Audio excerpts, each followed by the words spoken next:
One of my favourite colours to use is yellow ochre.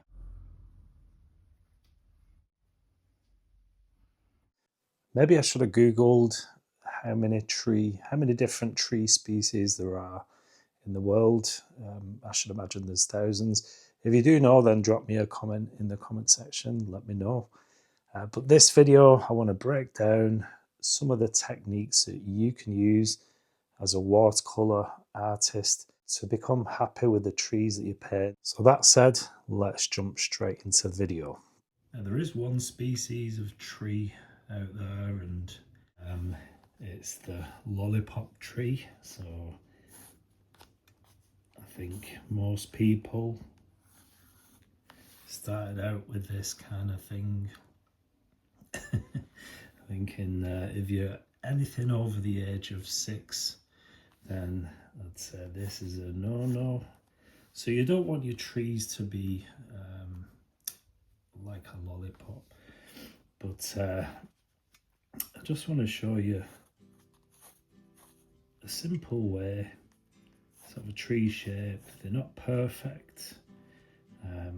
There's so many different types, and the good thing about trees is I think wherever you live, there's always, maybe you can only, if you look out your window, you probably see trees, but just as simple as that, really, you can do. And I'm gonna also show you some of the things that you can do to add interest once you've got your tree shape.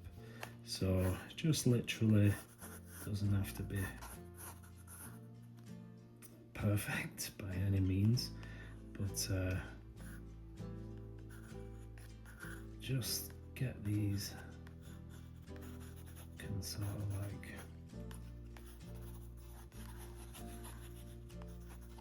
I mean, that will do if you're learning, if you're just starting out on this watercolour journey.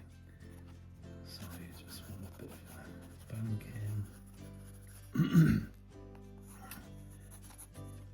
And another thing to note when you're painting trees is maybe think about your light source. So if your light's coming this way, then obviously this side is going to be a bit lighter, and this side you can just add a little bit of a shade, and that really helps if you want something a bit more realistic. Then this is perfect. One of my favourite colours to use is yellow ochre. So I'm just gonna show you some of the colours that I mix as well. And so if I just take the yellow ochre first of all, let's just cover this tree nice and simple. You don't even have to worry about going over the trunk of the tree. It doesn't really matter. And then I'm going to grab a little bit of this green. This is yellowish green.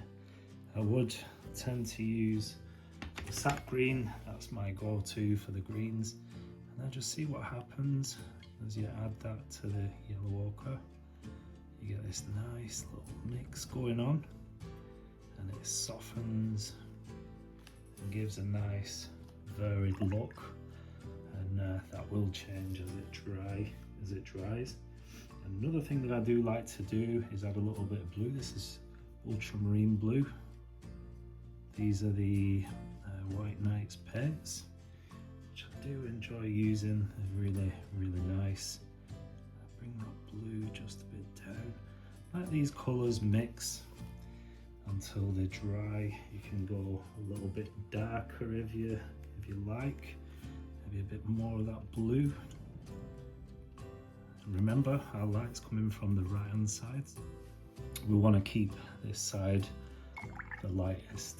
We can also add some of that green into this and just let it sit for a while. Let the watercolour just start mixing. And usually I do have my paper at an angle, but because this is a sketchbook, But because it's a sketchbook, it's not as easy as that. And let's ochre again, just to give this a base colour. Right. Doesn't really matter with this, because watercolour does is a transparent medium. You can layer. That's what a good thing to do is layer your paint. So this is the lightest tone, so anything darker than that will go on top once it's dry, unless you do want to get a little bit of blending. Just add a little bit of depth, and you can see the brush I'm using as well. It's not a thin brush, because this is, if I was starting a painting of tissue, just to take out a few little areas in that tree. But I'm just going to let it dry, and then we can add some details. So once your first wash is done, I'm grabbing a smaller brush. This is a Da Vinci size 2, and it's a synthetic and natural hair. And for the next washes, what I want to do, you can see the consistency of paint that I'm using now. So there's more pigment to water in this stage. So I want this to begin to add some interest and also some depth in colour. So just dabbing off a little bit of excess. I don't want too much paint on there.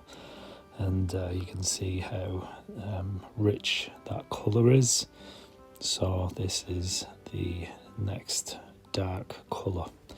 So I probably will take it up a couple more tones, add a couple more different layers, just different darkness in this painting. And I'm remembering to add those trunks as well, add a few trunks that sort of disappear inside the canopy of leaves, which is quite nice to do. Another thing that I want to show you is a really neat trick, and this was something I did in my sketchbook a few years ago. I did a painting of Chirk Castle, and by the castle they had all these privet sort of trees, so I will be showing you how to get the best results from that. But look how interesting the shadow does create in the painting. It's just one of those things that can really make or break a painting. You just got to pay attention to the angle of the light, where the light source is coming, and then obviously run the shadow from that. So it's really quite nice. And then I'm going in with a bit more darker tones, and what I've done is the yellowish green that I've been using, I've also tapped into a little bit of sepia as well. I don't know why they call it yellowish green. It seems to be a funny name. But in this palette, the White Nights, the yellowish green is the closest colour I can find to sap green, which is a colour that's in most palettes, sap green, but somehow they don't have it in this, well, in my palette anyway. I don't know whether they do it. So I'm just adding a few conifer trees. These are like the ones that I painted in Chirk Castle. So I'm doing the same as I did in the first tree, just starting off with a bit of yellow ochre for my lightest area. The light source for this is coming from the left. And I'm just going to be diving from one tree to another, just to keep things going while things are still wet on the paper. I'll just dive over and carry on with different areas of these paintings. So I've got some branches here, which I'm using a pen on the darker side, so the light's coming in from the left. So the page on the right, the light's coming from the left, and on the left, the light's coming from the right. Wow, that was a tongue twister. Try that one.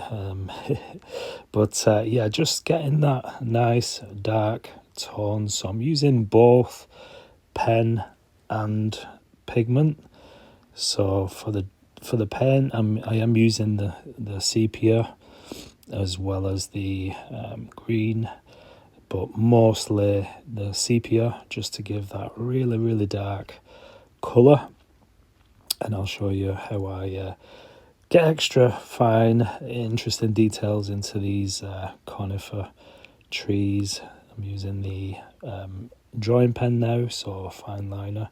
I think this one is a size 0.2, or this one's 0.4.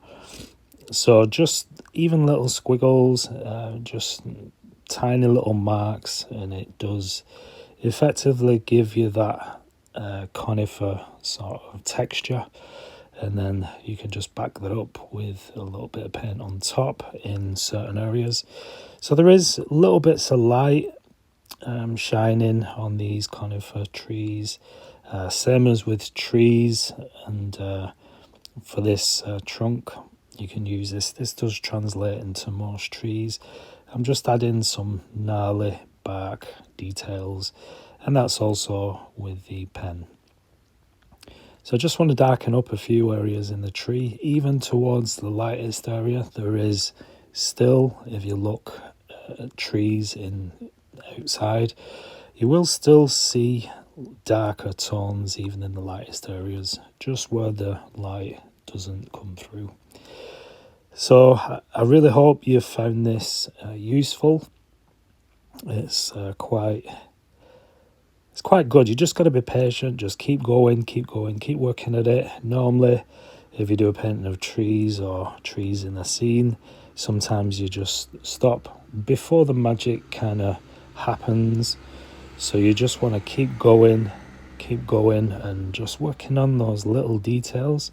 Obviously, once you get to a certain point, you want to switch brushes. So you got a smaller, finer brush like the one I'm using here. You can see just this really small tip, and as well as the ink, the drawing, it just really does make those trees pop.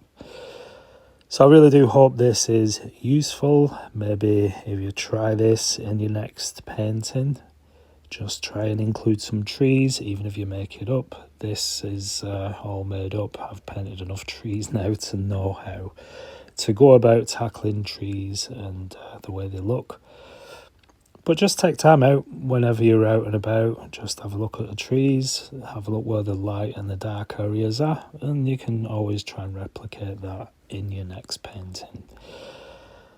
So I hope you enjoyed this one. Please do give me a thumbs up, comment if you've got any feedback, if you've got any experiences with painting, or if you just found this video helpful, please do let me know. And also give me a thumbs up. I really do appreciate that. And that's pretty much it for this one. Thanks for watching, and I'll catch you in the next video. Oh, by the way, this is Dave Lowe from Artistic Journeys with Dave Lowe. This is a brand new name, so it seems like a new change, a beginning for me. So I hope you like it. Thanks for watching, and I'll see you in the next video. Bye bye.